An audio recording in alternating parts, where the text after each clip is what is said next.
right, welcome in everybody. Joining me is Jackson Noggle of Prep Hoops Oregon. Writes for them, does all the 5A stuff. And I'm Brian Rathbone. I'm a reporter with the Bulletin. And this is a new 5A basketball podcast that we're calling The Main Event. Yeah, 5A basketball is going to be a lot of fun this year, and we are just going to be doing kind of a weekly podcast of just talking about the 5A basketball scene. So basically, how this is going to work, Jackson and I are going to be doing this each week. We're going to run through a couple categories that we have thought about and thought that would be interesting. So some of the things we're going to be excuse me, a couple things we're going to be talking about are games we went to each week, scores that maybe we didn't get to but like raise some eyebrows of just like, hey, that's going to be an important game, something like that. And then games we're looking forward to seeing, and that will just kind of go off of that each time. So Jackson, how you doing, man? I'm doing fantastic, Brian. Thanks so much for making me a part of this. I'm fine. I'm excited to finally get going here. And yeah, man, I've been covering hoops in the Eugene area for I think probably 5 years now. So yeah, I've gotten to watch a lot of good 5A basketball, and to bring it to the podcast realm is going to be a lot of fun. So yeah, let's get into it. Well, they don't call you Mr. Eugene Hoops for nothing. Exactly. All right, so Jackson, we are just a couple weeks into the season. I think we're into the third week or whatnot, maybe getting into week 3 of it. Already been to a handful of games. Let's start with you. What are some of the games that you went to this last week, and some of your just kind of impressions on those? Totally, man. Yeah, this last week, there wasn't a whole lot in terms of 5A games going on in the Eugene area. So I was only physically able to make it out to one game, and that was Ridgeview at Marist on Tuesday night. Marist, obviously a 4A power, not part of the 5A classification, but they are still a solid squad in this Eugene area, and they contend at the 4A level pretty much on a yearly basis. Excuse me. So I expect them to do that again this year. And Ridgeview went in there and they got a good win over at 4A Powerhouse. And the Ravens improved to 3-1 with that win. And I was particularly impressed by a player of theirs, Peyton Zamko, number 23. I don't remember exactly how many points he had, but he led them in scoring, and definitely looks like perhaps an all-conference type player out there in the IMC. And yeah, I was overall impressed with Ridgeview there. Going into Marist and picking up a win. I'm pretty sure it was a 1-point victory, 48-47. So that was a statement win. Other than that, I was able to catch a couple games on stream on the NFHS network. I'm sure those of you that are tuned into this probably tune into that from time to time. Mainly, I was checking out some of my Eugene teams on those streams. North Eugene traveled to Mountain View out in your neck of the woods. And although they lost, I was impressed by their effort in that game. They were missing 2 starters and I believe only lost by 4. So on the road against a team that's, really, really good at the 5A level this year, their talented top to bottom Mountain View is. I was impressed by North Eugene, considering they had sort of a rough start to the season. But yeah, as I said, Mountain View is just rolling so far this year behind the play of Quincy Townsend. I mean, I don't know what he's averaging in terms of points per game specifically, but he's among the leaders in 5A. And I watched him play against South Eugene, a 6A team, to open the season a couple weeks ago now. And he absolutely went off for, I believe, 36 points and just showed all sorts of offensive skills. So I think Mountain View is going to certainly be a team that can, make a run in the postseason this year. So that's what I was watching in that game. And then other than that, Churchill and Ashland both got wins on the road in Medford at North Medford, who's 0-5 this year, but that's still a 6A opponent. And both of those Midwestern League teams went in there and won games. Caught both of those on stream and was impressed by both of those teams. So yeah, that's what I got from last week. Yeah, let's get a little bit more into this this Mountain View North Eugene game, because Mountain View, they are one of the last. There's only 3 5A teams that are undefeated, and Mountain View is one of them. And all their wins have come against either 5A or 6A teams, so they haven't played down or anything like that. Like South Eugene's a good win. to start the year off. I know that's where you went to school. How are they? Am I? South Eugene, yeah, they're not bad this year. They picked up a big transfer in Landon Bryant, who is stepping straight into a starting point guard role for them and kind of provides, a much needed piece. And I'm pretty sure they were 4-1 until tonight. They dropped a game to Clackamas, but that Mountain View game was their only loss, so they were looking good. So absolutely a good win in my eyes. Yeah, and wins against Sandy, Thurston, North Eugene, and picked up on Saturday afternoon a 16-point win against Roseburg when they were down by 7 at halftime. And I think you pretty much like nailed what the Mountain View does really well, and they got Quincy Townsend who can score. And this team, I right now they're kind of going through a bit of a transition. They lost a player called Tane Prichter, from last year, who was 6'11", just like true post player. Not many teams can match that, and so they're kind of having to find a style that doesn't require a 6'11" post. And I think it actually might end up benefiting them a little bit because they're able to kind of just play with a little more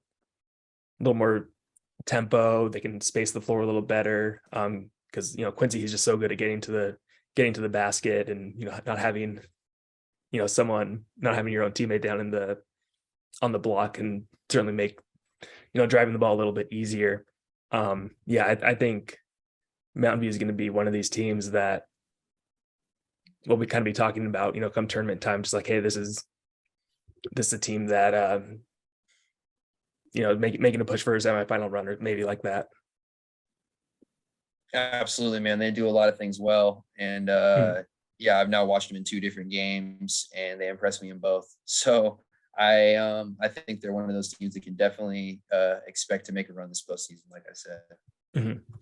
And so last week I only got out to 2 games. I got out to, well, this is maybe last Friday, so a little more than a week ago, but I got out and saw Redmond for the first time. And there when they thumped Mazama as like a, what was it? Yeah, 89-60-61 win. Redmond obviously coming off their IMC championship last year, made it to the semifinals. 5A, they were the number 1 seed. I was curious to see kind of how they would, respond, or how they'd be this year, just because they did lose a player in oh gosh, what's his name? Garrett Osborne. Blanking on his name for a second. Who was just a dynamic like offensive threat, could really, really good jumper. He there was one game last year. I swear he was just trying to dunk just like anytime he could. You lose him. You lose Yoshi Sato, who's kind of there, just a real steady point guard. Wasn't gonna score a ton, but just wasn't gonna make a ton of mistakes. But they return Evan Auden, who is 6'10", 6'9", 6 in that range. Really, a really good athlete for someone that size. And they just kind of rolled Mazama. Mazama hit like 8 threes in the first half, but it didn't matter. Redmond was just able to really kind of just take it to him. And I walked away just kind of pretty impressed with how Redmond was able to kind of get back, because one of the things you're gonna have to do with the scoring left behind by Garrett is they're gonna have to find different players to kind of make it work offensively. And I think they do have a couple in Colton Horner, really good shooter, and I think Tanner Jones is going to take another step, because he was in that starting lineup a year ago as well. Absolutely, man. No, Redmond is a team that I haven't gotten to watch this year, but they're a team that I watched a lot last year in the 5A tournament. And so I got a good taste of what they can do on the court, especially those guys that you mentioned, Tanner Jones, Evan Auden, Colton Horner, another guy that I don't know you mentioned, maybe Nathan Walks. Is a great athlete that was also in that starting lineup last year. So, Redmond and Mountain View, 2 teams out east that I think could make serious runs in the postseason, and they might not even be, neither of them are probably the best team in that league out there. So that just goes to show how beefed up this IMC is this season. Yeah, and I know you're referencing, Summit right there as, maybe the best team. That's at least right now, that's who I would, say as well. So there's going to be three, automatic playoff spots, from this conference, and there's a fourth team that I think Bend is going to be.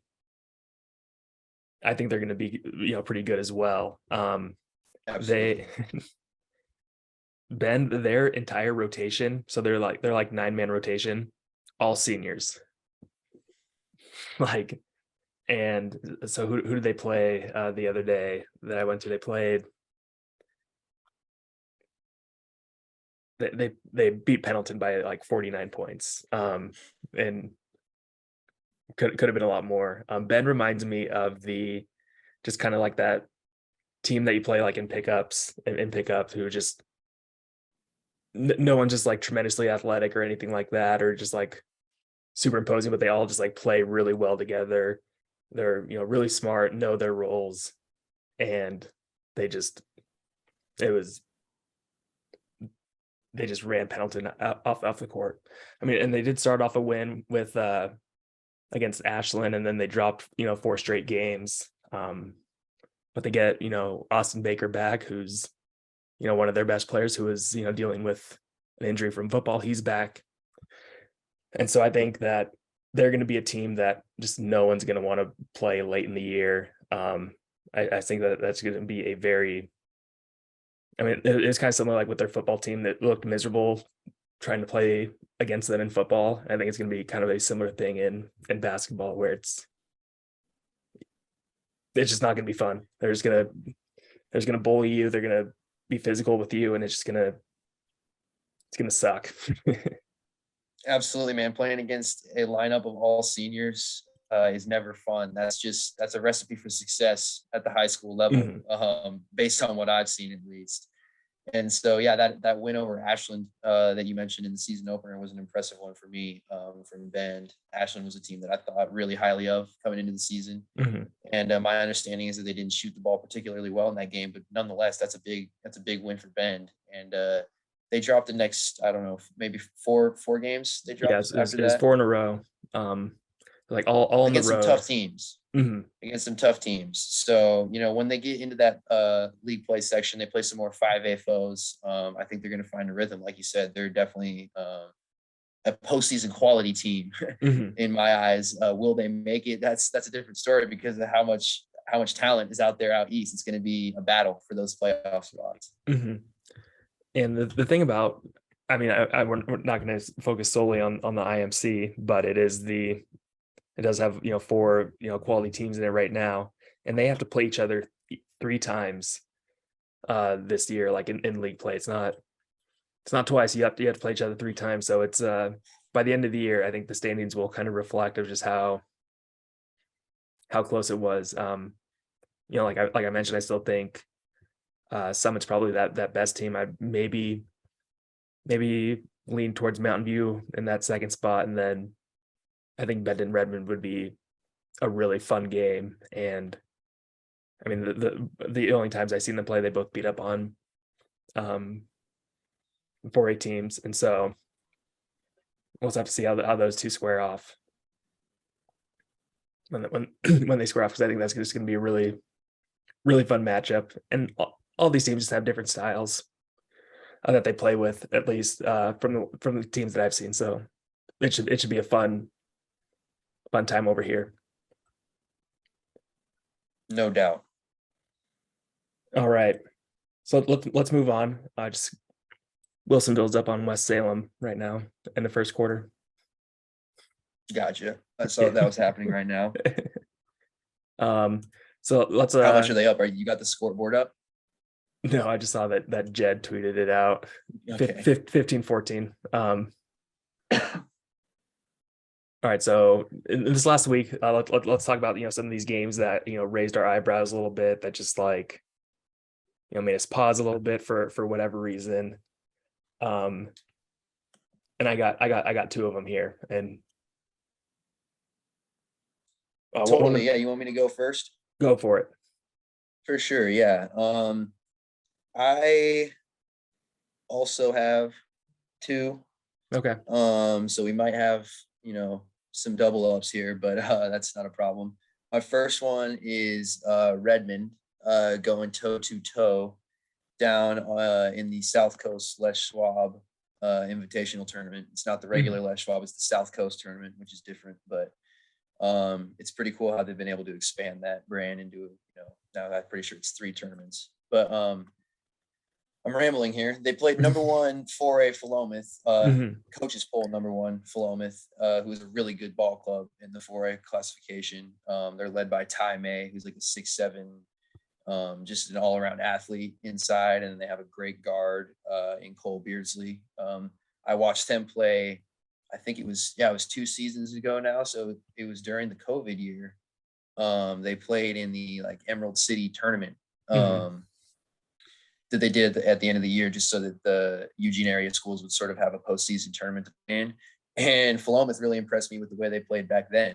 And they kept those 2 guys throughout this whole time. And they've really turned into, perhaps the title favorites at the 4A level. And guess what? Redmond only lost by 8 points to those guys. So I saw that and I was like, wow, I'm surprised with how, close they fought them. I didn't watch the game. I didn't see, the context of that 8-point loss. I believe it was 50-42, but nonetheless, I was impressed with Redmond and their ability to hang with maybe the best team at the 4A level. And then my other one that I have here is Crater upsetting Roseburg on the road. I don't remember which day of the week that was on, but they won 70-69 going away. And so that was in my opinion, that was an upset. I had watched Roseburg play North Eugene this year, and they looked really good. They came in and just blew out the Highlanders by, I want to say, 30-plus points with an all-around performance. And so Crater getting the win there was a huge win for them. I want to say they were led by Ty Dallin in points, who is a player that's emerging this year for them as a pretty solid scorer. So that one opened my eyes to Crater being a pretty solid team in the Midwestern League so far this season. And those are my 2. Yeah, I had the Redmond game as well against Philomath.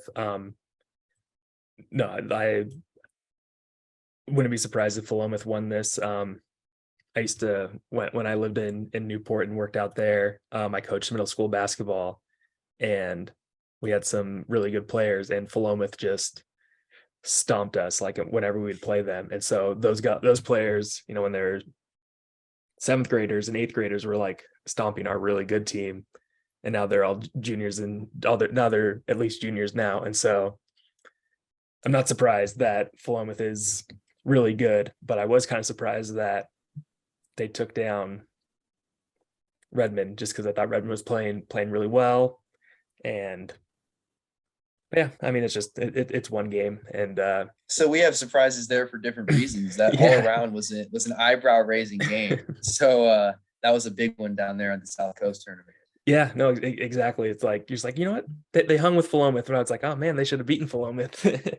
Right. And then my second one was and Philomath is a really good program, and they have been for a long time. And so it doesn't quite surprise me that they lost, that they're able to take one for Redmond. But the game that really kind of raised my eyebrows, and it's mostly just because of the success that they had, was when Summit lost to Sherwood in overtime 60. When I was looking at the scores, I gasped when I saw it, just because it had been so long since Summit had lost. I think they had won 33 consecutive regular season games. And I mean, and that was also at playing against 6A teams. So it was just a huge winning streak. So it was just kind of just surprising just to see them lose. But it doesn't really kind of change how I view view Summit throughout this, how I think that their season's going to go. I still think that they're one of the best, if not the best 5A teams. But yeah, they're just replacing all 5 of their starters, whole new lineup. They're figuring some things out still, and then they've responded with wins over West Albany and McNary. So all's good. I agree. That was I saw that game and I was certainly shocked. I remember when Jed texted me And I was like, oh man, Summit already lost, no way. But I'm gonna be the first one to say Sherwood is a really good basketball program too. Like you said about Philomath, they have Mhm. solid players coming in year in, year out. And they pretty much run that Pacific Conference at the 6A Mhm. level. At least recently they have. So it was an early loss, but I don't think it was a horrible one by any means. And I think Summit has shown us already what they can do, like you've said.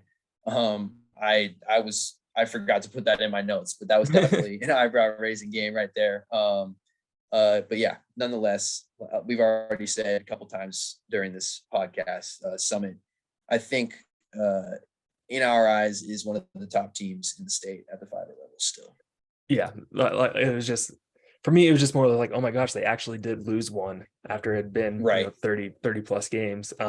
Yeah, they're while they have a ton of talent like across the board, but they're losing, six of their like 8-man rotation, their whole starting lineup.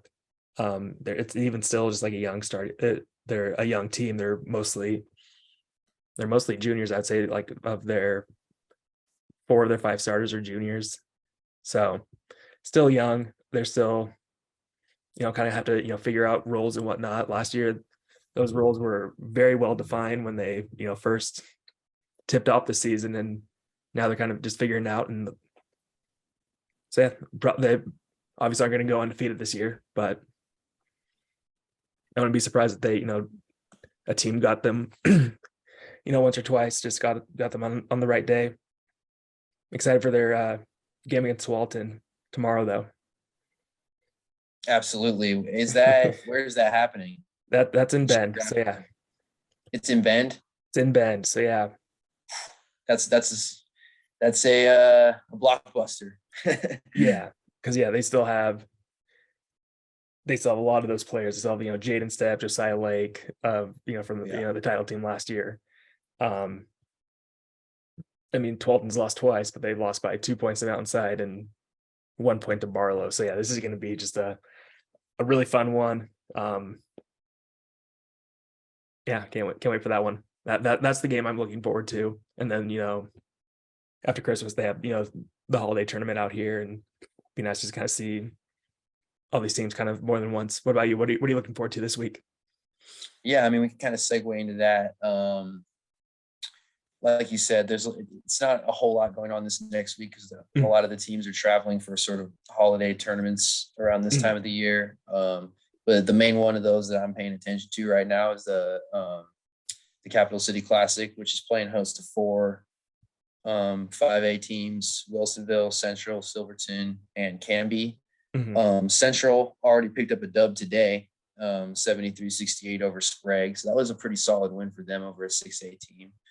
A team that you and I are kind of tracking to be sort of a top 10 type team this year. Mm-hmm. And then Wilsonville plays West Salem as we speak, like you said. And Wilsonville was up in that game, so they have a chance to pick up a win over a 6A team. So yeah, I'm kind of just tracking how these 4 5A teams fare here against some really good competition at the Capital City Classic, which hosts out-of-state teams as well as solid teams from Oregon. So chances for all 4 of those squads to pick up some good wins. And then also I'm going to keep an eye on LaSalle over in Lake Oswego for the Lake Ridge tournament. Similar deal. LaSalle's a team that you and I both think of pretty highly at the 5A level.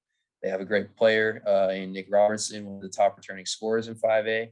So yeah, they're also going to play some 6A teams at that Lake Ridge tournament. So also tracking how they fare against some tough competition. What do you got, Brian?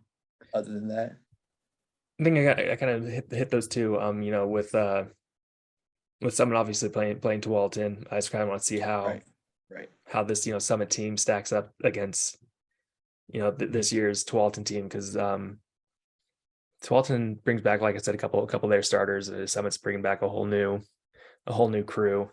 And then yeah, they're Summit hosts a holiday tournament out here, so I was excited to kind of see these teams just for another time. Hopefully we get a little bit of see how the tournament plays out, but hopefully we get Redmond versus Bend or Ridgeview versus Redmond or something like that, just to kind of see these teams kind of head to head. Yeah, and that Tualatin Summit matchup, obviously. The two defending state champs at their classification. So that one is going to be, or sorry, not state champs, but rematch. Yeah, rematch of Excuse the me, last year's title game. Yeah. of the state championship. So that's honestly, I think, one of the games of the year Mhm. at any level in high school basketball this year. So that's one we're all looking forward to, I would Yeah. say. Lucky enough that it's out here. Yeah, exactly. You're picking up some awesome games early in Mhm. this season. Yeah, well, I'll take what I can get. All right, Jackson. Hey, anything else? Or are we good to call this first episode in the books? Let me just look here. Maybe closing thoughts. We focused a lot on the Yeah. IMC, so let We me just find did, a thought yes. or two here. We might do that actually on Right. not inadvertently. Yeah, no, it'll happen Mhm. this season. But I think Churchill is a team that's worth mentioning. They've been impressive so far. So I'm just going to give a shout out to Churchill here in the Eugene area. They Mhm. have good wins over 6A Jefferson, 6A Sheldon, 6A Sunset, and 6A North Medford. 4 6A wins early in this year. So that's, I mean, for a 5A team to go out and schedule like that, first of all, is Mhm. pretty impressive. And for them to win all those games, I've been impressed. So shout out to Churchill. Shout out Churchill. Yeah. All right, Jackson. Thanks so much for joining. We'll do this again next week, and thanks everyone for listening to this one.